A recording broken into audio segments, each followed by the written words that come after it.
السلام علیکم ورحمۃ اللہ تعالی وبرکاتہ۔ الحمد للہ رب العالمین والعاقبۃ للمتقین والصلاة والسلام علی سید الانبیاء والمرسلین وعلی آلہ واصحابہ اجمعین، اما بعد فاعوذ باللہ من الشیطان الرجیم، بسم اللہ الرحمن الرحیم۔ التائبون العابدون الحامدون السائحون الراكعون الساجدون الآمرون بالمعروف والناهون عن المنكر والحافظون لحدود الله وبشر المؤمنين۔ صدق اللہ مولانا العظیم وصدق رسولہ النبی الامین المتین الکریم، ونحن على ذلك لمن الشاهدین والشاکرین والذاکرین والحامدین والحمد للہ رب العالمین۔ آئیے ہم اور آپ سب سے پہلے حضور سرور کائنات، فخر موجودات، باعث تخلیق کائنات، احمد مجتبی محمد مصطفیٰ صلی اللہ تعالی علیہ وسلم کی بارگاہ بے کس پناہ میں جھوم جھوم کر درود و سلام کا نذرانہ عقیدت پیش کریں اور پڑھیں اللہم صلی علی سیدنا و مولانا محمد معدن الجود والکرم وآلہ الکرام وابنہ الکریم وبارک وسلم صلاۃ و سلاما علیک یا رسول اللہ صلی اللہ تعالی علیہ وسلم۔ عزیزان ملت اسلامیہ، گزشتہ 2 جمعہ سے اس آیت کریمہ پر گفتگو ہو رہی ہے جس میں مومنین کی 9 صفات، 9 خوبیاں بیان کی گئی۔ ان میں سے 3 صفات کا تذکرہ ہوا۔ پہلی صفت ہے توبہ کرنے والے، دوسری صفت ہے اللہ تبارک و تعالیٰ کی عبادت کرنے والے اور عبادت میں کسی طرح کی کوئی کوتاہی نہ کرنے والے، اور تیسری صفت ہے الحامدون، ہر حال میں اللہ تبارک و تعالیٰ کی حمد بیان کرنے والے، اللہ کی تعریف کرنے والے۔ مصیبت ملے تو اس پر صبر کرتے ہیں، اور اگر کوئی نعمت مل جائے تو اس پر اللہ کا شکر ادا کرتے ہیں۔ یہ ایمان والوں کی صفت ہے، یہ ایمان والوں کی خوبی ہے۔ اس کے بعد چوتھے نمبر پر جو صفت ہے وہ ہے السائحون، یعنی روزہ رکھنے والے۔ اور آپ کو معلوم ہے کہ رمضان کے جو روزے ہیں وہ فرض ہیں، بلکہ اسلام کے جو ارکان ہیں اس میں رمضان کے روزوں کا بھی شمار ہوتا ہے۔ اللہ کے رسول صلی اللہ علیہ وسلم نے ارشاد فرمایا کہ اسلام کی بنیاد 5 چیزوں پر ہے۔ سب سے پہلے کلمہ ہے، اس کے بعد نماز ہے، پھر زکوٰۃ ہے، پھر رمضان کے روزے ہیں اور حج ہے۔ یہ 5 چیزیں ایسی ہیں جو اسلام کے ستون کی حیثیت رکھتی ہیں، اور یہ اسلام کے بنیادی ارکان ہیں۔ انہی میں سے رمضان کے روزے بھی ہے کہ اللہ تبارک و تعالیٰ نے ان کو فرض قرار دیا ہے۔ ان کی فرضیت کا اگر کوئی انکار کرے تو وہ دائرہ اسلام سے خارج ہو جایا کرتا ہے، اور بلا عذر بغیر کسی مجبوری کے روزہ نہ رکھنے والا، رمضان کے روزے کو چھوڑ دینے والا گناہ کبیرہ کا مرتکب ہے، اللہ تبارک و تعالیٰ کے قہر و عذاب کا مستحق اور جہنم کے عذاب کا سزاوار۔ یہ رمضان کے روزوں کی اہمیت۔ اللہ تبارک و تعالیٰ قرآن مجید میں ارشاد فرماتا ہے یا ایھا الذین آمنوا کتب علیکم الصیام کما کتب علی الذین من قبلکم لعلکم تتقون۔ اے ایمان والو، تم پر روزے فرض کیے گئے جس طریقے سے تم سے اگلوں پر روزے فرض کیے گئے تھے، تاکہ تم تقوی اختیار کرو، تاکہ تم پرہیزگار بن جاؤ۔ اب اس میں دیکھیں آپ، اس آیت کریمہ کے اندر اللہ تبارک و تعالیٰ نے روزے کا ایک فائدہ ذکر کیا کہ جب بندہ روزہ رکھتا ہے تو وہ متقی اور پرہیزگار بن جاتا ہے، کہ روزہ ایک ایسی عبادت ہے جس میں ریاکاری اور دکھاوے کا دخل نہیں۔ آدمی تنہا کمرے کے اندر موجود ہے، کوئی دیکھنے والا نہیں ہے، رمضان کا مہینہ ہے، روزہ رکھا ہے، گرمی کا موسم ہے اور دوپہر کی تیز چلچلاتی دھوپ ہے، انتہائی گرمی لگ رہی ہے، اور سامنے ٹھنڈے پانی کا ایک جگ رکھا ہوا ہے، اس کے باوجود بھی اتنے سارے اسباب ہوتے ہیں، اس کے باوجود بھی انسان وہ پانی نہیں پیتا ہے کیونکہ اس کے دل میں خدا کا خوف ہوتا ہے۔ یہ تقویٰ اور یہ پرہیزگاری ہے، اور یہ روزہ ایسی عبادت ہے کہ جس میں ریاکاری کو دخل نہیں ہوتا، جس میں دکھاوے کو دخل نہیں ہوتا۔ یہ بیان کیا جاتا ہے، لیکن آج کل لوگوں نے ایسے طریقے اختیار کر لیے ہیں کہ روزے کو بھی دکھاوا کرتے ہیں، روزے میں بھی جیسے ایسا منہ بنا لیں گے کہ بھائی ہم نے تو روزہ رکھا ہے، کہ بہت بھوک لگی ہے، بہت پیاس لگی ہے، یہ اس طرح اظہار کرنے کی کوشش کریں گے، یا بار بار تھوکیں گے۔ یہ تھوکنے کا بھی ہمارے یہاں بہت رواج ہے، روزے کی حالت میں بار بار تھوکیں گے۔ بہت زیادہ تھوکنا بھی مکروہ ہے، اور یہ بات بھی ذہن میں رہنی چاہیے کہ ہم اپنا تھوک اگر نگل لیتے ہیں تو اس سے روزہ نہیں ٹوٹتا ہے۔ بعض لوگوں کے ذہن میں بھی یہ بات ہوتی ہے کہ روزہ رکھا ہوا ہو تو تھوک نگلنا نہیں چاہیے، ایسا نہیں۔ جو تھوک اندر منہ کے اندر جو آتا ہے اس کو نگلنے سے روزہ نہیں ٹوٹتا ہے۔ ہاں اگر تھوک کو ہاتھ میں نکالا اور اس کے بعد اگر آپ نگلتے ہیں، یا کسی دوسرے کا تھوک لے کر آپ نگل جاتے ہیں روزے کی حالت میں، تو پھر روزہ ٹوٹ جائے گا، یہ الگ بات ہے۔ لیکن جو اندر منہ میں تھوک پیدا ہوتا ہے اس سے روزہ نہیں ٹوٹتا ہے، تو بار بار تھوکنے کی حاجت نہیں ہے، اور بلکہ فرمایا گیا کہ بار بار تھوکنا مکروہ ہے۔ تو یہ روزے کی کیفیت ہے اور روزے کی اہمیت ہے۔ اللہ کے رسول صلی اللہ علیہ وسلم نے ایک حدیث پاک کے اندر ارشاد فرمایا کہ الجنت مشتاقۃ الی اربعۃ نفر۔ دیکھیں آپ کہ عام طور پر ہم اور آپ جنت کی خواہش کرتے ہیں، ہر کوئی چاہتا ہے کہ اسے جنت مل جائے، ہر کسی کے دل میں یہ خواہش ہے، بولے ہے کہ نہیں، کہ ہمیں جنت مل جائے، ہم جنت کے مشتاق ہیں۔ لیکن معاملہ یہ ہے کہ 4 لوگ ایسے ہیں کہ جنت ان کی خواہش کرتی ہے، جنت ان کی مشتاق ہے، جنت چاہتی ہے کہ یہ 4 قسم کے لوگ مجھے دے دیے جائیں۔ اور وہ 4 قسم کے لوگ کون ہیں؟ تالی القرآن، وحافظ اللسان، ومطعم الجیعان، والصائم فی شہر رمضان۔ سب سے پہلا قرآن کی تلاوت کرنے والا، جو قرآن کی تلاوت کرتا ہے جنت اس کی مشتاق ہوتی ہے، جنت اس کی خواہش کرتی ہے۔ اب قرآن کی تلاوت ہمیں اس طرح کرنی بھی ہے، اس اعتبار سے کرنی ہے، تمام حقوق کو ادا کرنا ہے، صحیح تلفظ کے ساتھ، صحیح مخارج کے ساتھ، تجوید کے ساتھ ہم قرآن پڑھیں گے تو پھر جنت ہماری خواہش کرے گی۔ دوسرے نمبر پر حافظ اللسان، زبان کی حفاظت کرنے والا، یہ بھی وہ شخص ہوتا ہے کہ جنت اس کی خواہش کرتی ہے۔ اور آج ہم اور آپ دیکھتے ہیں ہمارے مسلمان بھائیوں کا معاملہ کیا ہے کہ کوئی بات ایسی نہیں ہوتی ہے جس میں گالی شامل نہ ہو۔ زبان کو اس طریقے سے لوگوں نے غلط استعمال کیا کہ ہر گفتگو کے اندر، بلکہ لوگوں کا تکیہ کلام بن جاتا ہے گالیاں، اور کسی بھی گفتگو کے شروع میں آخر میں ہر جگہ جو ہے کہ گالیوں کو شامل کر لیا جاتا ہے، اور اس طریقے سے گالیاں بے فام اور دیتے ہوئے نظر آتے ہیں۔ بالکل ایسے معاملات ہو گئے ہیں ان کے۔ اور دوسری چیزیں آپ دیکھیں جو زبان کے ذریعے سے ہوتی ہے، غیبت، زبان کے ذریعے غیبت، چغلی ہوتی ہے، لوگوں کی برائیاں بیان کی جاتی ہیں، زبان کے ذریعے سے کسی کو تکلیف پہنچائی جاتی، اور مذاق بھی اس طریقے سے اڑایا جاتا ہے کہ سامنے والے کو تکلیف ہوتی ہے۔ آپ یاد رکھیں کہ مذاق کرنا مطلقاً گناہ نہیں ہے، ایسا مذاق کرنا جس سے سامنے والے کو تکلیف ہو یہ گناہ ہے۔ مذاق تو یا مزاح جس کو کہتے ہیں عربی کے اندر، یہ نبی پاک صلی اللہ علیہ وسلم سے بھی ثابت ہے۔ وہ ایک بوڑھی عورت اللہ کے رسول صلی اللہ علیہ وسلم کی بارگاہ میں حاضر ہوئی تھی، تو اس نے پوچھا کہ کیا میں جنت میں جاؤں گی؟ تو نبی پاک صلی اللہ علیہ وسلم نے ارشاد فرمایا کہ جنت میں تو بوڑھی عورت نہیں جائے گی۔ تو وہ بظاہر ناراض ہوئی تھی، لیکن نبی پاک صلی اللہ علیہ وسلم نے یہ ایسا مذاق فرمایا تھا جو حقیقت کے مطابق تھا، کیونکہ جنت میں کوئی بوڑھی عورت ہوگی ہی نہیں، یعنی عمریں وہاں پر سب کی 35 سے 40 کے درمیان ہوتی، تو کوئی بوڑھی عورت جنت میں جائے گی نہیں۔ یہ مذاق، یہ ایسا مذاق تھا جس میں کسی کو تکلیف نہ پہنچے، تو ایسا مذاق کرنے کی اجازت ہے شریعت کے اندر، لیکن ایسا مذاق نہ کیا جائے جس سے کسی کو تکلیف پہنچے، یہ گناہ ہے۔ وہ کہتے ہیں کہ مذاق کرنا اور چیز ہے اور مذاق اڑانا اور چیز ہے، کہ مذاق جو اڑایا جاتا ہے یہ غلط ہے۔ تو یہ زبان کے ذریعے سے اس طریقے سے لوگوں کو تکلیف پہنچائی جاتی ہے، تو ہمیں زبان کی حفاظت کرنی ہے۔ اگر ہم چاہتے ہیں کہ جنت ہماری مشتاق ہو تو ہم زبان کی حفاظت کریں، وہ گناہ جو زبان کے ذریعے سے کیے جاتے ہیں ان گناہوں سے ہم بچیں، تو اللہ تبارک و تعالی ہمیں جنت کا حقدار بنا دے۔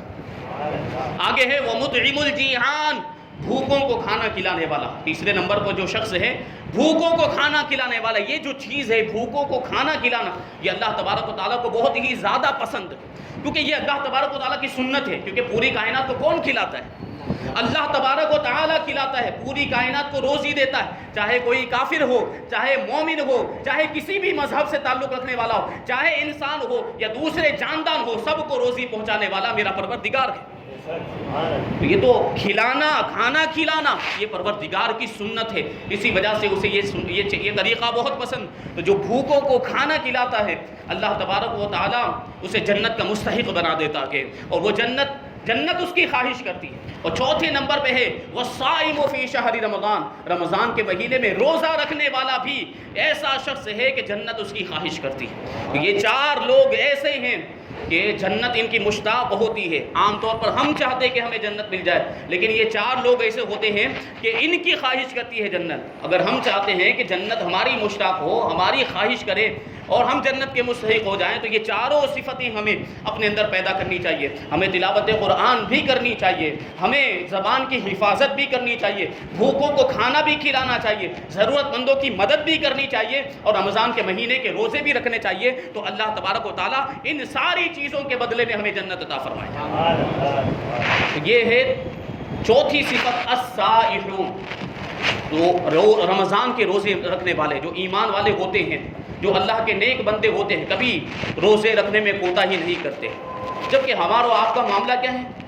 چلو کوئی مجبوری ہو تو الگ بات ہے، اگر کوئی بیمار ہو گیا ہے یا سفر ہے، اور سفر مشقت والا تکلیف والا سفر ہے، تو شریعت خود اجازت دیتی ہے، روزہ چھوڑنے کی اجازت دیتی ہے کہ بعد میں بیمار جب تندرست ہو جائے یا مسافر سفر سے واپس آ جائے یا وہ عذر یا وہ مجبوری دور ہو جائے تو پھر اس روزے کی قضا کر لے۔ شریعت اجازت دیتی ہے مجبوری کے اندر، لیکن حال ہمارا کیا ہے کہ تندرست و توانا نوجوان ہے، طاقتور نوجوان ہے، اور ویسے بڑے بہادری کے دعوے کرتا ہے کہ فلاں شخص آ جائے تو اس کو تو میں یوں پچھاڑ دوں، اس کو تو میں یوں ماروں، اس کو تو میں اس طریقے سے اس کا مقابلہ کروں۔ اس طریقے سے بہادری کے دعوے کرتے ہوئے نظر آتے ہیں ہمارے مسلمان بھائی، لیکن جب رمضان کے روزے رکھنے کی باری آتی تو کیا کہتے ہوئے نظر آتے؟ بھائی ہم سے تو نہیں بنتی۔ ایسے بعض لوگ ہیں جو کہتے ہوئے نظر ہم سے تو نہیں بنتی۔ یہ آپ کی بہادری اس وقت کہاں چلی جاتی ہے؟ ساری طاقت و قوت اس وقت کہاں چلی جاتی ہے؟ جہاں اصل طاقت کا اظہار کرنا ہے، جہاں اصل جو ہے کہ قوت کا مظاہرہ کرنے کی ضرورت ہے، وہاں آپ بزدل بن جاتے ہیں۔ اللہ تبارک و تعالیٰ کی اطاعت و فرما برداری، اس میں آپ کو ساری طاقت لگانی ہے، تو پھر دنیا میں بھی کامیابی ملے گی اور آخرت میں بھی کامیابی ملے گی۔ پھر یہ بیکار کے بہادری کے دعوے کس کام کے؟ یہ طاقت و قوت کے دعوے کس کام کے جب اللہ کی عبادت ہی نہ کر سکیں؟ تو روزہ رکھنا ضروری ہے، رمضان کا روزہ رکھنا ضروری ہے، اس بات کو ذہن میں رکھیں۔ اور اگر کوئی قضا کر دیتا ہے تو پوری زندگی وہ اس کے ذمے روزے باقی رہتے ہیں۔ جتنے روزے قضا ہو گئے، جب تک وہ زندہ ہے اس کو وہ روزے رکھنے ہیں، ان کی قضا کرنی ضروری ہے۔ اور بعض دفعہ تو کفارہ بھی واجب ہو جاتا ہے۔ تو اگر کوئی ایسی صورت پیدا ہو گئی جن میں کفارہ واجب ہوتا ہے تو پھر روزے کا کفارہ بھی ادا کرنا پڑے گا، قضا بھی کرنی پڑے گی اور کفارہ بھی ادا کرنا پڑے گا۔ اور اگر ایسے ہی چلے گئے تو پھر ہمیں جہنم کی سزا جہنم میں جا کر اس کی سزا بھگتنی پڑے گی، روزہ چھوڑنے کی جو سزا ہے۔ اللہ تبارک و تعالی ہمیں جہنم کے عذاب سے محفوظ فرمائے۔ تو یہ ہے چوتھی صفت۔ پھر پانچویں اور چھٹی صفت میں اللہ تبارک و تعالی ارشاد فرماتا ہے الراکعون الساجدون، رکوع کرنے والے اور سجدہ کرنے والے، یعنی اللہ کی عبادت کرنے والے۔ اور رکوع اور سجدہ عام طور پر نماز کے اندر ہوتا ہے، یعنی نماز پڑھنے والے، اللہ تبارک و تعالیٰ کی عبادت کرنے والے، نماز جو اہم الفرائض ہے، افضل العبادات ہے، اس کو ادا کرنے والے۔ یہ نماز اتنی اہمیت، اس کے بارے میں پچھلے جمعہ میں تفصیل کے ساتھ بیان کیا گیا۔ یہ اللہ تبارک و تعالیٰ نے نماز کو فرض کیا ہے، یہ اللہ کے شکر ادا کرنے کا سب سے افضل ذریعہ ہے نماز۔ جو اللہ تعالیٰ نے ہم کو اتنی نعمتیں عطا کی ہیں، تو ایک نعمت کا بھی اگر ہم پوری زندگی شکریہ ادا کریں تب بھی اس کا شکریہ ادا نہیں کر سکتے۔ تو ہمیں اللہ تبارک و تعالیٰ کی عبادت کرنی چاہیے۔ اور اس کے تعلق سے اللہ تبارک و تعالیٰ قرآن مجید میں ارشاد فرماتا ہے فَخَلَفَ مِن بَعْدِهِمْ خَلْفٌ أَضَاعُوا الصَّلَاةَ وَاتَّبَعُوا الشَّهَوَاتِ فَسَوْفَ يَلْقَوْنَ غَيًّا، کہ ان کے بعد کچھ نالائق لوگ ہوئے جنہوں نے نمازوں کو ضائع کر دیا اور خواہشات کی پیروی کی، ان قریب وہ غی میں داخل کیے جائیں گے۔ غی، اب یہ غی کیا ہے؟ یہ جہنم کی ایک ایسی وادی ہے کہ جہنم خود دن میں 1000 مرتبہ وادی غی سے پناہ مانگتی۔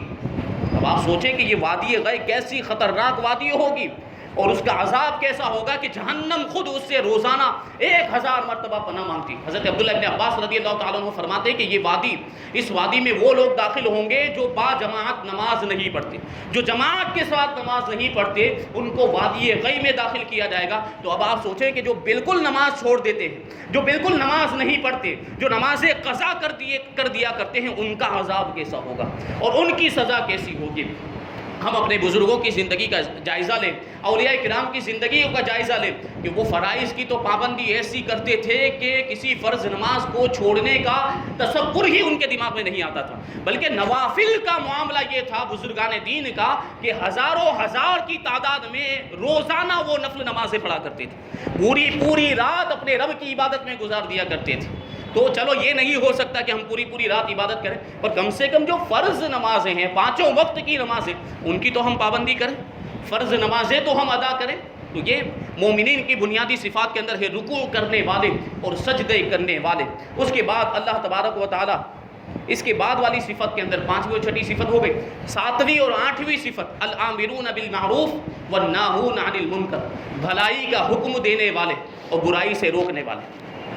مومنین کی صفات میں ہیں کہ بھلائی کا حکم دیں اور برائی سے روکیں۔ یہ بہت اہم ذمہ داری ہے مومنین کی، ایمان والوں کی، مسلمانوں کی یہ ذمہ داری ہے کہ اپنے بھائیوں کو بھلائی کا حکم دے، اور اگر کوئی برائی دیکھے ان کے بھائی کے اندر تو اس برائی سے اس کو روکے۔ یہ جہاد فی سبیل اللہ کا درجہ رکھتا ہے۔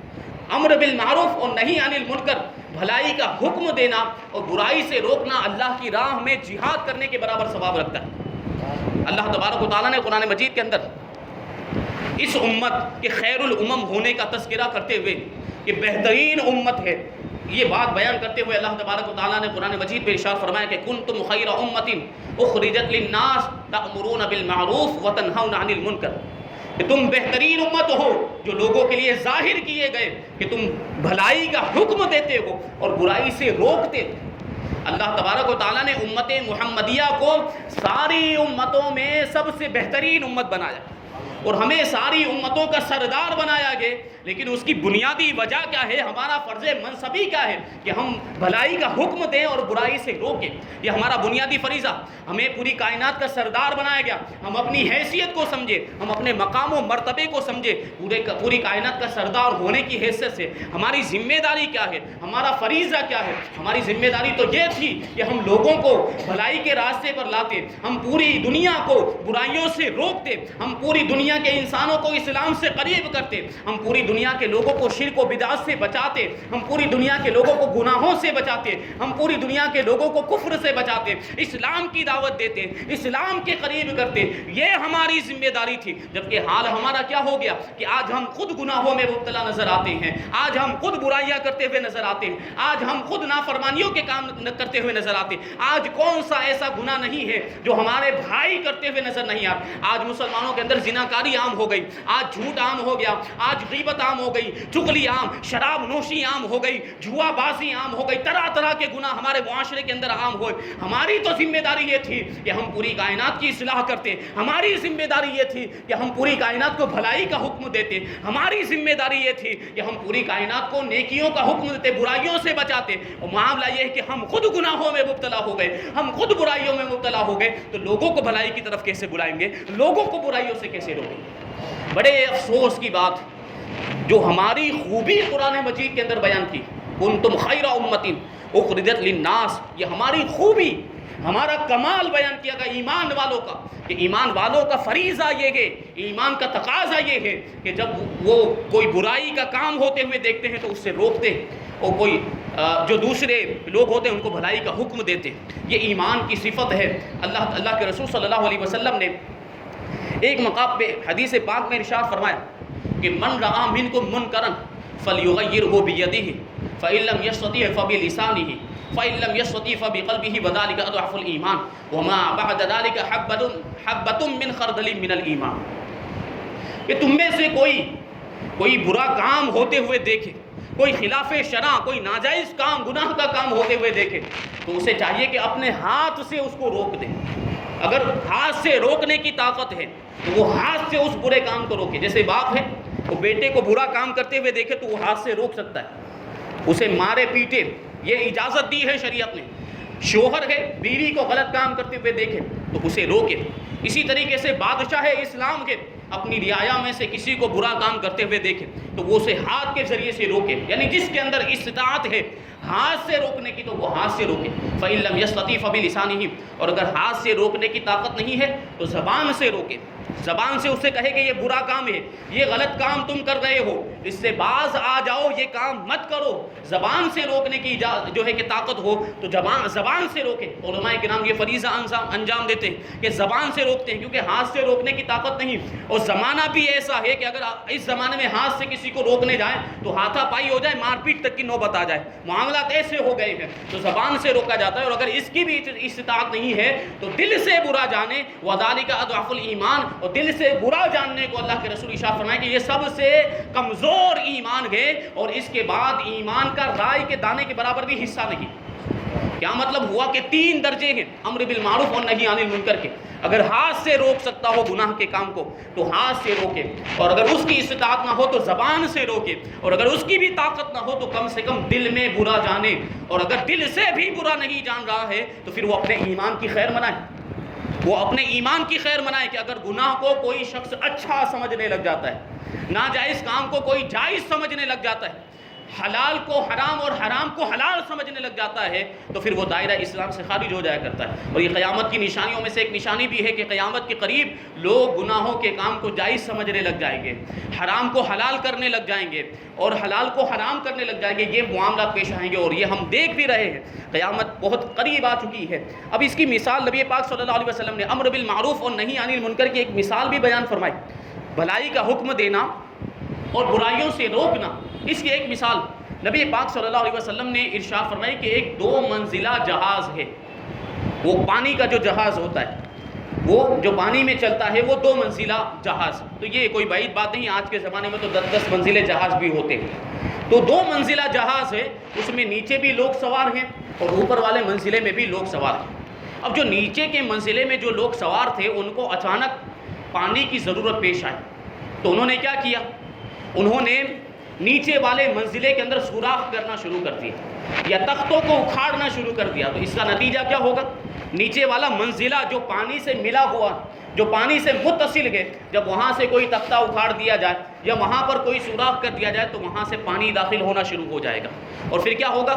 پانی جہاز کے اندر داخل ہوگا تو جہاز ڈوب جائے گا۔ اور صرف یہی نہیں کہ نیچے والا منزلہ ڈوبے، اگر جہاز ڈوبے گا تو نیچے والا منزلہ بھی ڈوبے گا اور اوپر والا منزلہ بھی ڈوبے گا۔ نیچے والے جو لوگ سوار ہیں وہ بھی غرق ہو جائیں گے اور اوپر جو سوار ہیں وہ بھی ڈوب جائیں گے۔ تو ضرورت کیا ہے اس وقت ایسے موقع پر، جب اوپر کے منزلے میں جو لوگ سوار ہیں وہ یہ بات دیکھیں کہ نیچے کے لوگ جہاز کے اندر سوراخ کر رہے ہیں، جہاز کے تختوں کو اکھاڑ رہے ہیں، تو پھر ان کی ذمہ داری کیا بنتی ہے؟ اوپر والوں کی، اوپر والوں کی ذمہ داری یہ بنتی ہے کہ نیچے والوں کو سوراخ کرنے سے روکیں، نیچے والوں کو تختے اکھاڑنے سے روکیں، کیونکہ اگر انہوں نے نہیں روکا تو نیچے والے بھی ڈوب جائیں گے اور وہ خود بھی ڈوب جائیں گے۔ یہی مثال ہے امر بالمعروف کی اور نہی عن المنکر کی، کہ اگر ہم کسی شخص کو برا کام کرتے ہوئے دیکھیں تو ہم اسے روکیں۔ اگر ہم نے نہیں روکا اور اس کے برا کام کرنے کی وجہ سے عذاب الہی آ گیا تو ایسا نہیں ہے کہ صرف برائی کرنے والا اس عذاب میں مبتلا ہوگا، بلکہ سارے لوگ اس عذاب میں مبتلا کیے جائیں گے، سارے لوگ، کیونکہ سب کی ذمہ داری ہے ایمان والوں کی کہ برائی سے لوگوں کو روکیں۔ حدیث پاک کے اندر اسی وجہ سے ارشاد فرمایا کہ بد اعمال کی وجہ سے، بد اعمال کے برے کاموں کی وجہ سے قہر الہی نازل ہوتا ہے، اللہ کا عذاب نازل ہوتا ہے، اور بیچاری چڑیا اپنے گھونسلے کے اندر تڑپ تڑپ کے ہلاک ہو جاتی۔ چڑیا کا کیا قصور؟ عذاب کس کی وجہ سے آیا؟ برا کام کرنے والے کی وجہ سے آیا، گناہگار کی وجہ سے آیا، لیکن اس میں ہلاک چڑیا بھی ہو گئی، چڑیا بھی مر گئی۔ تو ہم تو چڑیا کی تو امر بالمعروف اور نہی عن المنکر کی ذمہ داری بھی نہیں ہے، جبکہ ہماری ذمہ داری ہے کہ ہم اچھے کام کا حکم دیں اور برائیوں سے لوگوں کو روکیں۔ اگر یہ ذمہ داری ہم ادا نہیں کرتے اور خدا نہ خواستہ اگر عذاب آ گیا تو صرف وہ گنہگار اس عذاب میں مبتلا نہیں ہوں گے بلکہ ہمیں بھی عذاب میں مبتلا کیا جائے گا۔ تو یہ جو صفت ہے امر بالمعروف اور نہی عن المنکر کی، یہ مومنین کی صفات میں بہت اہمیت کی حامل ہے۔ یہ 6ٹھی اور 7ویں صفت یہ بیان کی گئی ہے۔ اس کے بعد اللہ تبارک و تعالی 8ویں صفت کے اندر 7ویں اور 8ویں صفت امر بالمعروف اور نہی عن المنکر، 9ویں جو صفت ہے وہ ہے والحافظون لحدود اللہ، اللہ کے حدود کی حفاظت کرنے والے، اللہ کے احکام کی حفاظت کرنے والے، شریعت کی پابندی کرنے والے، احکام الہیہ کی پابندی کرنے والے۔ ان کے بارے میں انشاءاللہ تبارک و تعالی آئندہ ہفتے بیان کیا جائے گا۔ اور پھر وبشر المؤمنین کہ ایمان والوں کو، ایسے ایمان والے جن کے اندر یہ 9 صفات پائی جاتی ہے ان کے لیے جنت کی بشارت ہے۔ تو اس بشارت کا مطلب کیا ہے اور اس کی تفصیل دوسری آیت کے اندر کیا بیان کی گئی ہے، اور پھر ہمارے بزرگوں کا کردار کیا تھا اس تعلق سے، انشاءاللہ تبارک و تعالیٰ وہ ساری باتیں آئندہ بیان کی جائے گی۔ اللہ تبارک و تعالیٰ جو کچھ بھی بیان ہوا اس پر ہمیں آپ کو ہم سب کو عمل کرنے کی توفیق عطا فرمائے، گناہوں سے بچنے اور نیکیاں کرنے کی توفیق عطا فرمائے، نمازوں کی پابندی کرنے کی توفیق عطا فرمائے اور جنت والے کام کرنے کی توفیق عطا فرمائے، جہنم میں لے جانے والے کاموں سے بچنے کی توفیق عطا فرمائے۔ وما علینا الا البلاغ۔